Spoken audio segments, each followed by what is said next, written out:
Hi, I'm James Shillinglaw. I'm here at the Lone Pine Koala Sanctuary just outside Brisbane. I'm here with Kayla Ounsley, who's the Director of Education here. I'll tell you all about koalas, and obviously everybody loves koalas, but this is a wonderful place to come to really understand what koalas are all about. And they're not a koala bear, they're a marsupial, as you're going to tell me, I'm sure. And you're going to find out all about koalas on Insider Travel Report. Now, Kayla, first of all, this is amazing. I just was holding a koala. This was pretty special. Yeah, I think that that's one of the major draw cards that brings people to Lone Pine, is that we do allow people to have a little cuddle with a koala. Now, We went, I'm going back to my childhood when I had a little stuffed koala and I could cuddle with him, and now I can cuddle with a live one. Right? You can cuddle with a real one, and I'm so glad that you said they're not bears, because that's one of the things that we hear all the time is koala bears. They're not bears, they are marsupials. Right. Now, how many koalas do you have here on the Lone Pine? So at the moment, we have about 100 koalas, with new little ones popping out at the moment. Did you see any of the babies today? I haven't seen the babies yet. We've got some new arrivals. So around 100 koalas, which makes us actually the largest koala sanctuary in the world. That's amazing. So you want to see koalas, you come right here. Now, typically when people come here, how should they organize their stay when they're visiting? Visiting Brisbane or visiting Lone Pine? Visiting Lone Pine. I reckon Lone Pine is a place that you could, if you are in a pinch, you could probably come and spend a few hours and, hit some of the main things. But also if you just want a nice cruisy, relaxing day, you could easily spend the whole day.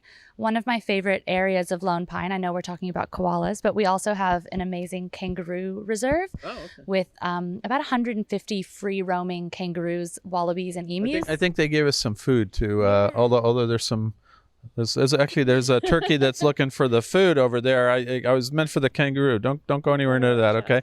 And the koalas, of course, eat eucalyptus leaves. Yes. Only eucalyptus leaves. And Aussies call them gum leaves for short, because we like to shorten everything. We like to abbreviate. Yeah, and it was but you get to sit here, and you'll see the images now of me holding a koala, and a lot of the travel advisors who are with me. This was a real highlight of the trip. They were all looking forward to this. And I think something that's really special about being able to hold a koala, obviously it's a bucket list item for so many people, but our hope is that people will come and have that amazing experience and then want to learn more about koalas and want to, care more about them and to protect them, because koalas in the wild definitely need our help. Are they an endangered species now or not?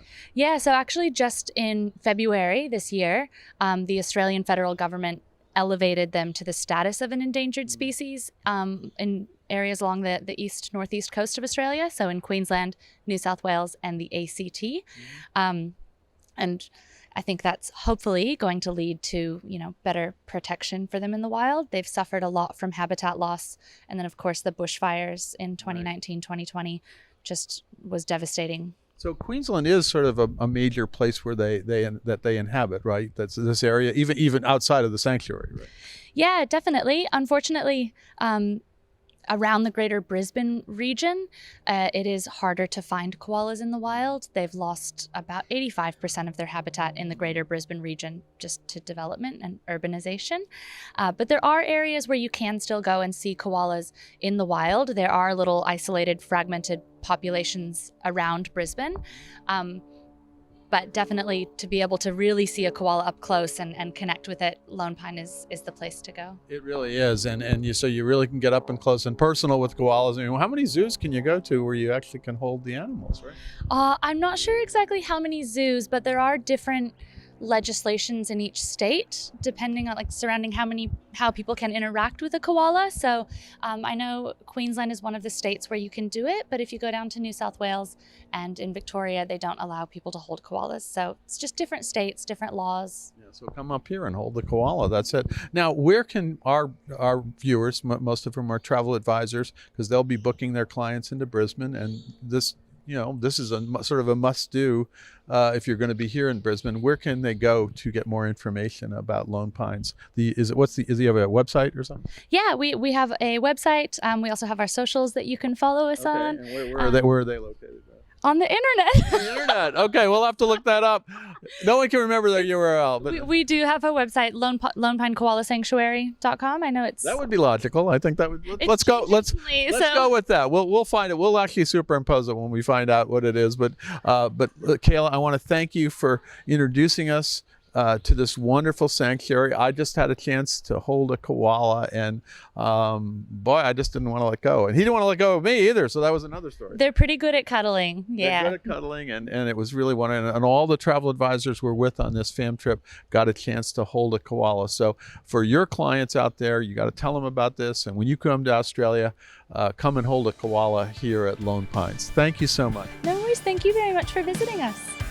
I'm James Shillinglaw, and this is Insider Travel Report.